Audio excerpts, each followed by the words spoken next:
sommes aujourd'hui le mardi 30 avril 2024. Épictète, à son temps, pouvait dire ceci. C'est un homme sage, celui qui ne regrette pas ce qu'il n'a pas, mais se réjouit de ce qu'il possède.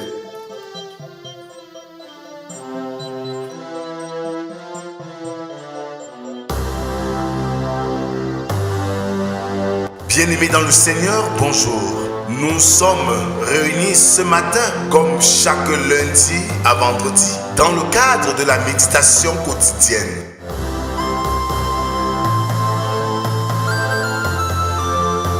La méditation quotidienne est un moment de recueillement, de prière, de chant, de méditation de la parole de Dieu pour ainsi préparer notre journée.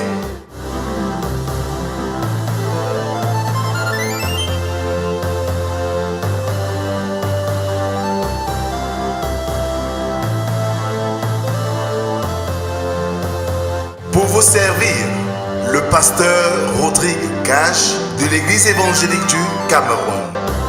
Alors bien-aimés, ce matin, ouvrons nos cantiques sur les ailes de la foi, numéro 179, pour antiphoner le chant intitulé « Je m'approche de toi ».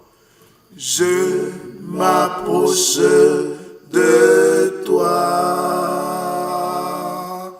Je m'approche de toi, source de vie, mon sauveur bénis-moi.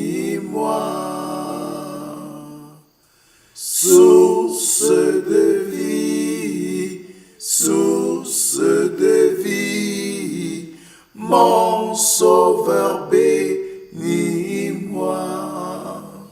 À la suite de ce cantique, bien-aimé, je nous invite de bien vouloir ouvrir vos Bibles pour continuer à adorer notre Dieu avec le psaume du jour, le numéro 8, dont nous ferons lecture des 5 premières strophes.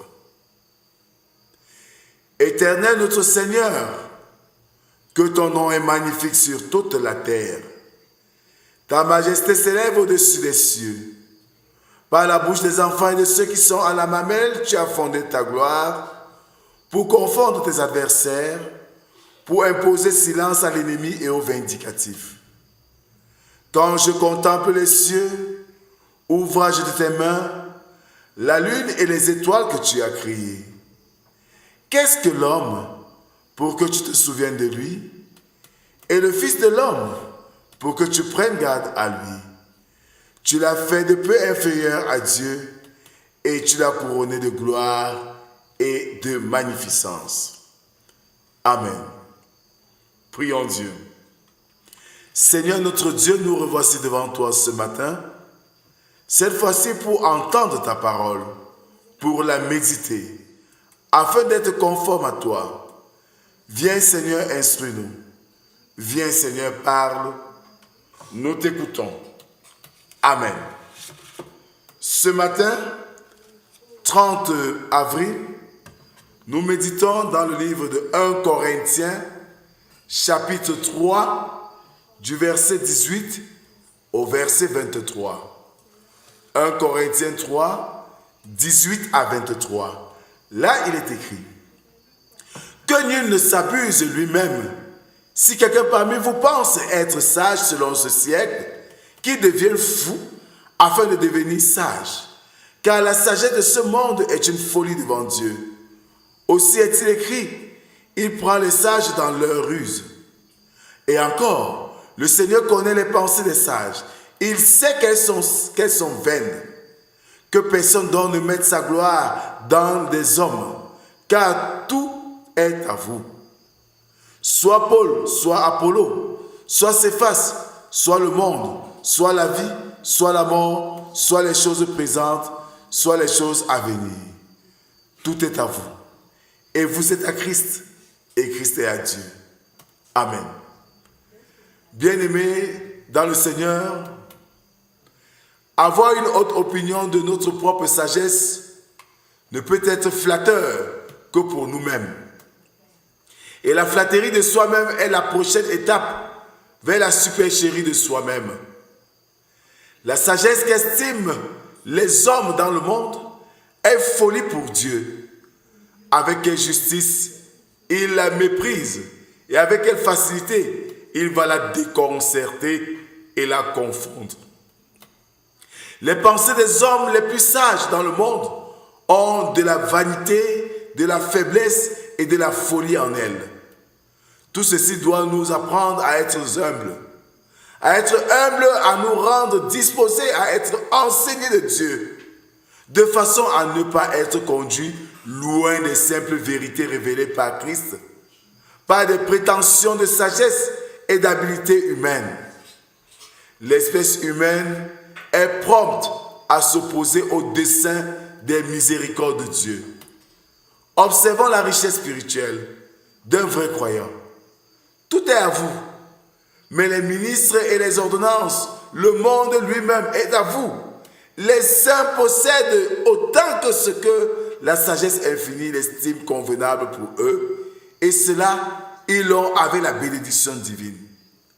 La vie est à vous, pour que vous puissiez avoir le temps et l'occasion de vous préparer pour la vie du ciel, afin d'avoir le libre arbitre en toutes choses.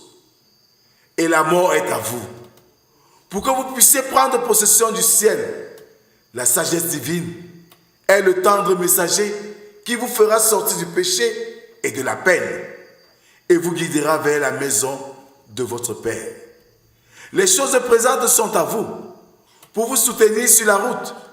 Les choses à venir sont à vous, pour que vous puissiez y prendre plaisir, pour toujours à la fin de votre voyage. Si nous appartenons à Christ et que nous sommes vrais envers lui, tout bien nous appartient et il nous est garanti. Les croyants sont les sujets de son royaume. Il est Seigneur sur nous. Nous devons admettre son autorité et nous soumettre gaiement à ses ordres. Dieu en Christ, en réconciliant un monde coupable à lui-même et en versant la richesse de sa grâce sur un monde réconcilié, est la somme et la substance de l'évangile que nous annonçons. Amen. Prions Dieu. Merci Seigneur pour cette haute journée. Merci pour ta grâce infinie. Et merci pour ce pain quotidien qui nous invite à chercher la sagesse, pas selon le monde, mais selon toi. Guide-nous Seigneur, éclaire-nous sur le chemin de la vérité et la justice, afin que nous puissions découvrir tes merveilles. Voici une nouvelle journée, ces défis. Accompagne-nous-y Seigneur, conduis-nous, protège-nous et montre-nous la vraie voie qui mène à toi.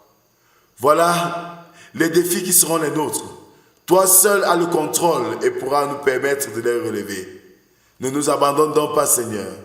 C'est au nom de Jésus-Christ, ton Fils, que nous t'avons ainsi prié.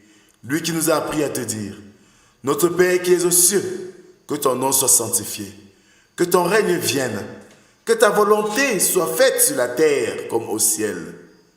Donne-nous aujourd'hui notre pain de ce jour. Pardonne nos offenses, comme nous pardonnons aussi à ceux qui nous ont offensés. Ne nous soumets pas en tentation, mais délivre-nous du mal, car c'est à toi qu'appartiennent le règne, la puissance et la gloire, pour les siècles des siècles. Amen. La sagesse du monde n'est que folie. Celle de Dieu est ce qui nous montrera le chemin de sa gloire. Que la grâce, la paix et l'amour de Dieu soient et demeurent sur chacun d'entre nous.